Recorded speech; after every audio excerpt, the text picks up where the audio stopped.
Kembali bertemu dengan saya Iwayan Sarman di channel YouTube Cara Mudah Naik Pangkat Guru. Pada kesempatan ini saya kembali memandu sahabat guru hebat semua, khususnya di dalam memberikan panduan final SKP Guru Lengkap tahun 2021 disertai contoh penyelarasan mutu melalui direct cascading berbasis aplikasi Excel.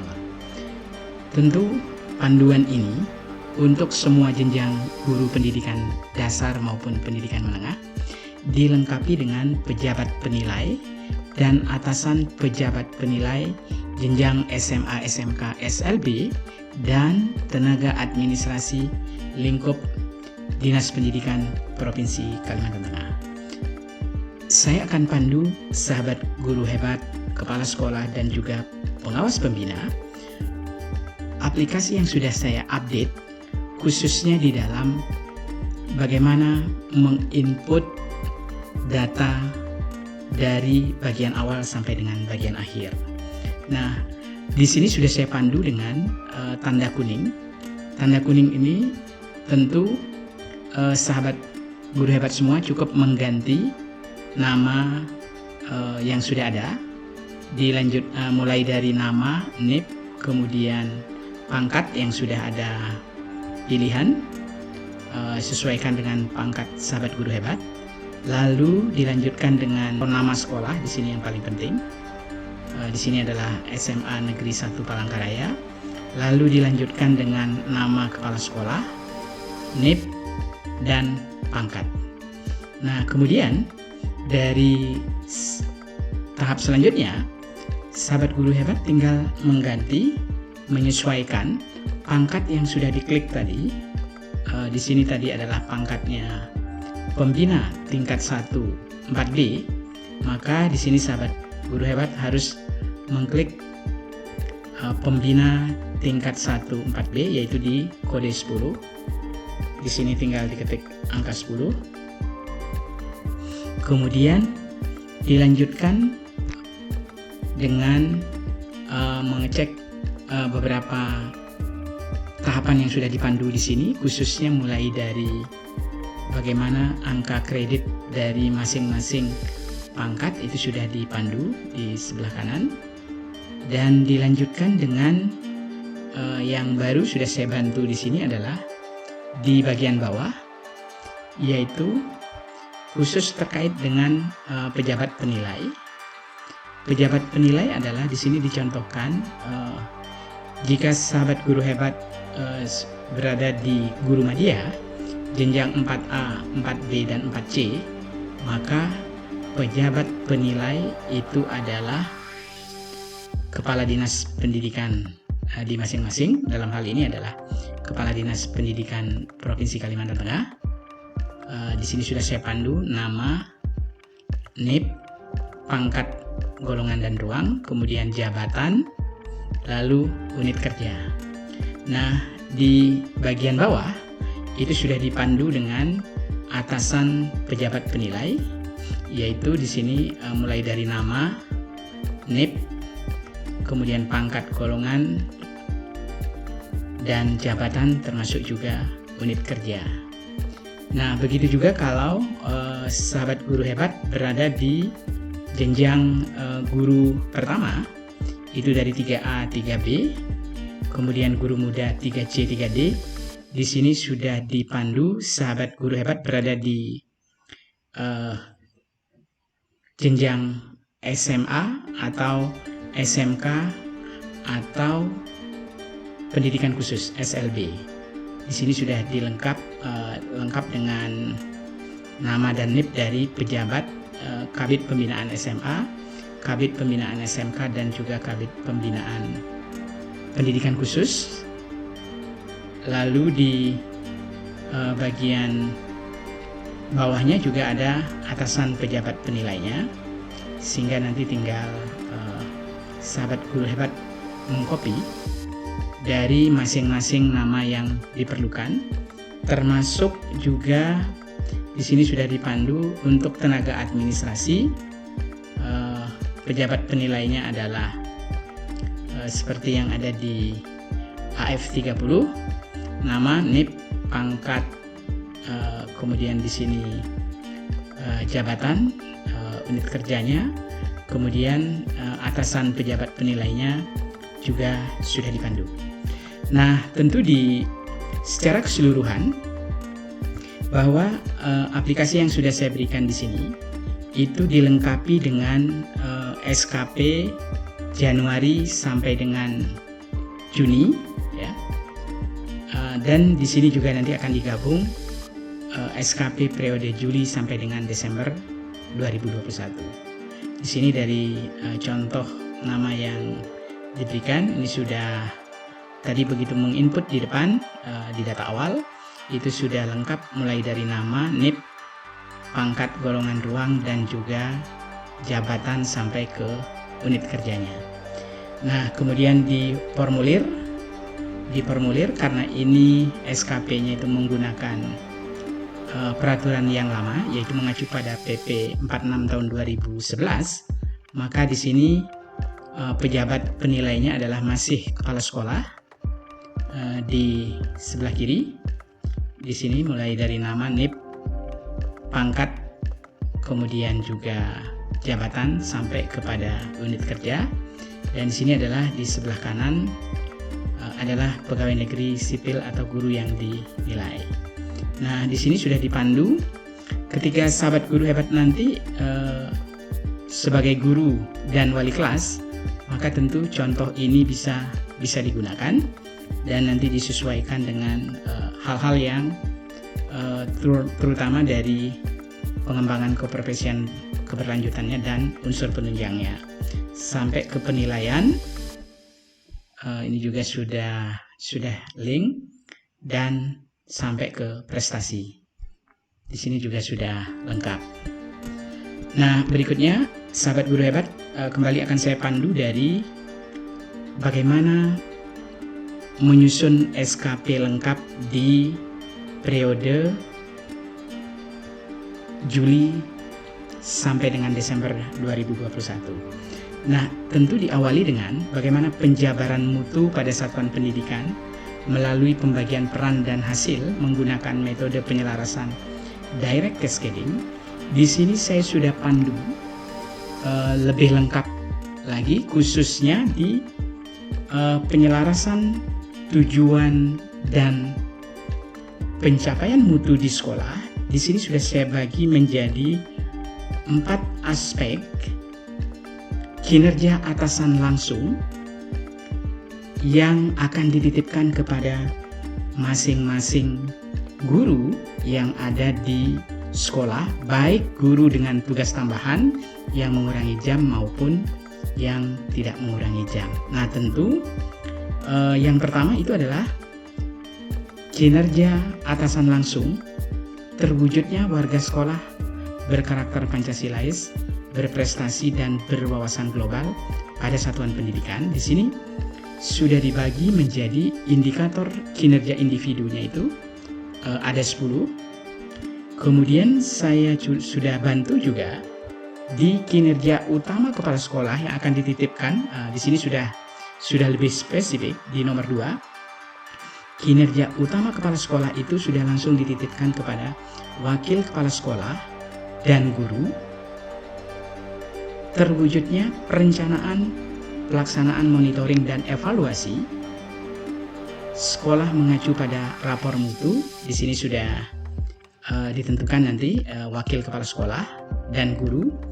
Nah, di ketiga itu adalah kinerja utama kepala sekolah dititipkan pada wakil kepala sekolah dan guru, terwujudnya jiwa kewirausahaan di sekolah.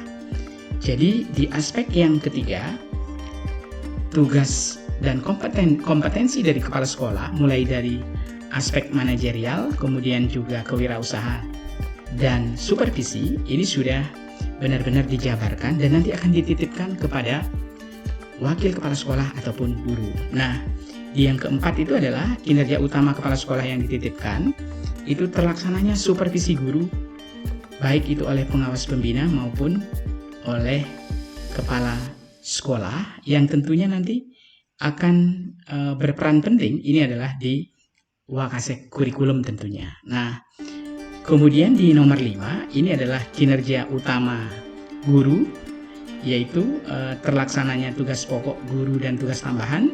Di sini sudah saya siapkan ada 3 poin: guru mata pelajaran, guru BK, dan juga guru TIK. Nah, kemudian di berikutnya di kedua tentu apakah guru di sini sebagai wakil atau sebagai jabatan-jabatan yang lain. Di sini sudah diberikan semua. Di nomor 9 ini adalah tugas tambahan sebagai wali kelas. Di sini juga sudah saya update, ada pembina OSIS, ada pembina ekstrakurikuler, kemudian ada guru piket, dan tentu ada kalau di SMK itu adalah ketua lembaga sertifikasi profesi. Ini juga sudah kita masukkan. Nah, di berikutnya yang penting berikutnya sebagai kinerja utama itu adalah bagaimana guru itu mewujudkan pembelajaran inovatif dan instrumen penilaian berbasis HOTS itu telah dikembangkan oleh guru. Nah, di sini ada beberapa pilihan juga yang menjadi penting. Ada 1-4, kemudian ditambah dengan soal HOTS-nya tentu. Di sini juga sudah kita pandu.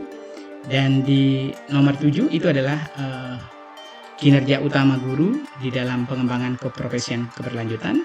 Di sini dibagi menjadi beberapa aspek di sini. Kita mulai dari pengembangan diri.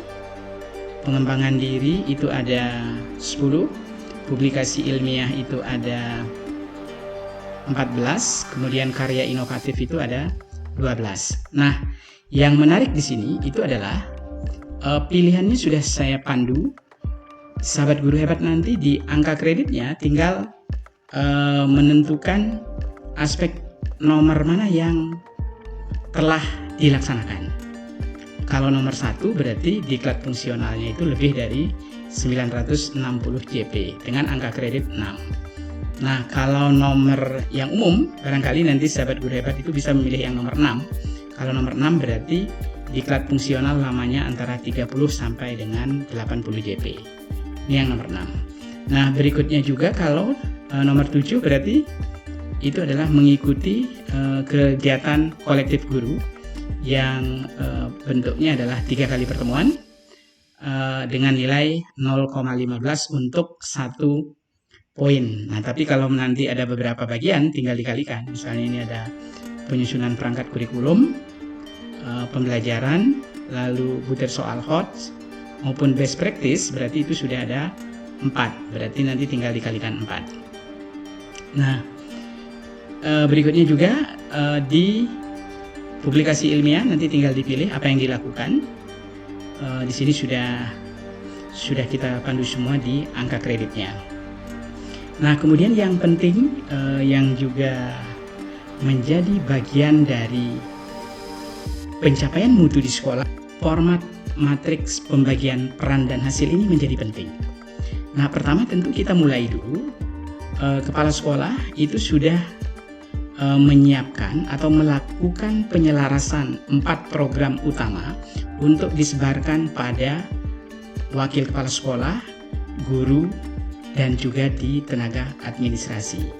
Nah, di sini saya contohkan yang pertama adalah kepada wakil kurikulum. Wakil kurikulum di sini sekaligus itu sebagai koordinator penjabaran mutu sekolah yang memang dititipkan oleh kepala sekolah. Ini harus dibagi secara langsung kepada guru yang memang dipercaya oleh kepala sekolah. Kepada siapa poin-poin tersebut akan dititipkan. Nah, misal di sini di Waka Kurikulum itu adalah poin nomor 2, poin nomor 4, poin nomor 5, 6, dan 7, serta nanti sekaligus juga anggotanya itu akan ditetapkan guru mana saja. Misalnya di sini contohnya adalah 40 guru itu juga akan ikut mengambil peran dari pencapaian poin masing-masing aspek yang dititipkan oleh kepala sekolah. Misal di sini terwujudnya minimal 80% siswa bertoleransi, atau bisa saja di nomor 1 misalnya. Di nomor 1 misalnya kurikulum operasional. Nah, ini dititipkan kepada berapa guru? Misalnya di sini nanti akan dititipkan kepada 7 guru. Dari 7 guru ini tentu koordinatornya itu adalah wakil kepala sekolah. Nah, begitu juga kalau misalnya di nomor 3. Di nomor 3 ini nanti poinnya siapa yang akan dititipkan, ada berapa guru. Ini menjadi sesuatu yang penting sehingga mutu yang sudah dijabarkan secara rinci tadi benar-benar nanti akan dimuat oleh guru di dalam menyusun SKP. Nah, tentu dari sini secara umum SKP ini terbagi menjadi kinerja utama yang merupakan titipan dari atasan langsung. Misalnya nanti dari nomor berapa, di sini saya sudah pandu pilihannya nomor 1, atau nanti akan ngambil nomor 2, silahkan dipilih nomor 2, dan seterusnya sampai kepada di bagian visi misi kepala sekolah. Ini silahkan nanti ditetapkan, misalnya setiap guru itu akan memilih 2. Kemudian di poin nomor 2 itu kinerja utama kepala sekolah yang dititipkan ke wakil, itu guru misalnya ngambil 1.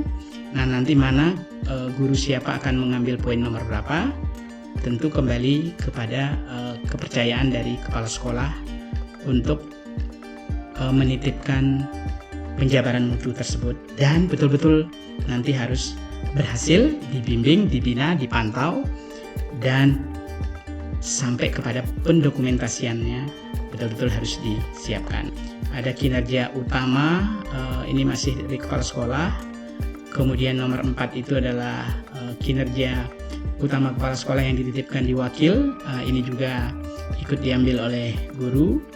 Nah, di berikutnya baru di nomor 6 ini adalah kinerja utama dari guru. Maka sekali lagi dipilih dulu apakah guru mata pelajaran, pilih nomor 1.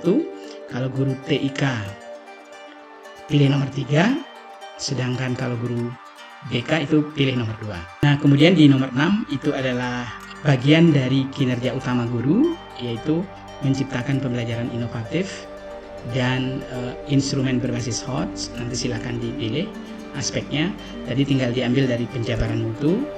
Nah, begitu juga dari nomor 7, ini adalah kinerja utama PKB, melakukan pengembangan diri. Nah, itu kalau dilaksanakan diklat fungsionalnya tadi di poin nomor 6.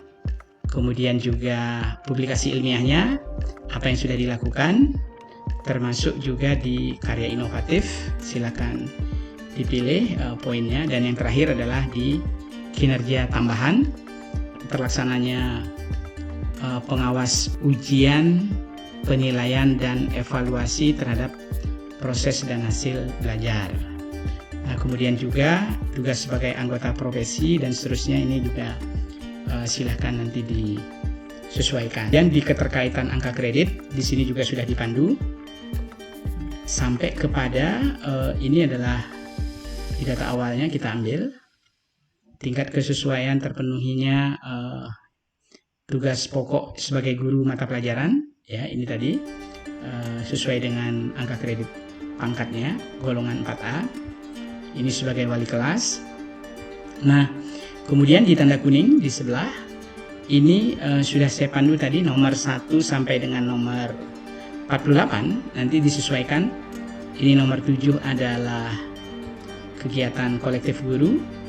Nomor 6 ini diklat fungsional. Kemudian nomor 15 ini tulisan ilmiah populer. Nomor 32 itu adalah membuat alat peraga dan seterusnya di sini. Nomor 41 itu sebagai pengawas, ya, pengawas ujian. Lalu nomor 43 tugas anggota profesi dan seterusnya sampai di nomor 48, dan jumlah angka kreditnya di sini juga sudah dipandu. Nah, kemudian di verifikasi juga sudah sesuai, review juga sudah, sampai kepada yang penting berikutnya adalah penilaian SKP. Nah, di sini di penilaian SKP ini tentu aspek pentingnya adalah kuantitas, kualitas, dan waktu. Ini menjadi ukuran ketiga-tiganya karena nanti diukur. Capaian indikator kinerjanya, maka itu adalah dibandingkan antara realisasi dengan target. Ketika target itu realisasi sama dengan target, maka pasti nilainya itu adalah baik. Misalnya ini 90, maka nilainya adalah baik. Nah, kalau di sini baik, maka di nilai tertimbangnya itu adalah 109. Nah, sedangkan kalau di sini nilainya adalah targetnya 90, realisasinya 80, maka di sini kategori capaian IKI-nya itu, indikator kinerja individunya adalah cukup. Nah, artinya kalau di sini nilainya cukup, maka kita akan cek dulu kalau cukup itu di sini menggunakan rumus ini ya. Rumusnya adalah 70 plus 89 dikurangi 70 dibagi dengan 99 dikurangi 80 kali M17 dikurangi 80. M17 itu berarti di sini ya. 80 dikurangi 80 ya. Nah, nilai cukup ya. Nah, artinya ini ketika ada, kalau cukup itu nilainya 120, maka ini harus kita perbaiki. Kita copy dulu dari sini rumusnya itu supaya sama. Nah, sehingga di sini nilainya adalah cukup itu sudah mengikuti rumus ini ya. Artinya cukup di dalam nilai tertimbang capaian rencana kinerjanya itu nanti akan memiliki formula yang sudah baku. Cukup ya, kita sudah menemukan satu di aspek cukup. Nah, berikutnya kalau kita lihat lagi di aspek baik. Nah, ini di aspek baik pasti nilainya 109. Kemudian itu cukup. Nah, berikutnya kita lihat yang kurang. Yang kurang ini rumusnya sudah baku, 50 tambah 69 dikurangi 50, 7 ini dan seterusnya, sehingga diperolehlah angkanya ini seperti di cukup itu menghasilkan angka yang sudah ada. Rata-rata dari ketiganya ini karena setiap indikator kinerja itu selalu dibagi 3 aspek, yaitu kuantitas, kualitas, dan waktu. Jadi kita sudah ketemu ada 2, cukup dan kurang. Kemudian ada sangat kurang. Nah, ini sangat kurang, ini rumusnya adalah sudah langsung M20 per 59 kali 49 ya. Itu, nah sangat baik berarti itu langsung nilainya adalah 120. Nah, ini juga sudah ada saya tandai. Sampai di akhir ini sudah saya pandu penilaiannya adalah seperti ini. Dan ini juga perlu untuk di print. Di berikutnya pengajuan ide, ini juga perilaku kerja, ini juga di print. Laporan dokumen penilaian kinerja, ini juga harus di print. Sampai kepada yang terakhir itu adalah integrasi dari SKP periode Januari sampai dengan Juni. Ini adalah prestasi kerjanya. Kemudian ini SKP periode Juli Desember. Lalu di sini adalah perilaku kerjanya. Nah, kemudian akan kita integrasikan. Tetapi sebelum diintegrasikan, sekali lagi nilai SKP periode Januari sampai dengan Juni harus kita konversi terlebih dahulu dengan rumus ini ya, sehingga dapatlah konversinya. Di sini di kanan juga sudah dipandu. Karena nilainya adalah 91,05, maka di sini masuk nilainya adalah 120.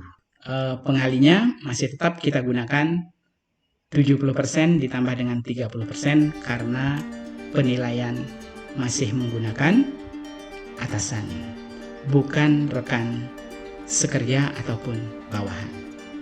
Itu sahabat guru hebat, mudah-mudahan bermanfaat dari panduan SKP guru dilengkapi dengan contoh berbasis aplikasi Excel. Sekali lagi, terima kasih sahabat guru hebat. Salam sehat dan sukses selalu.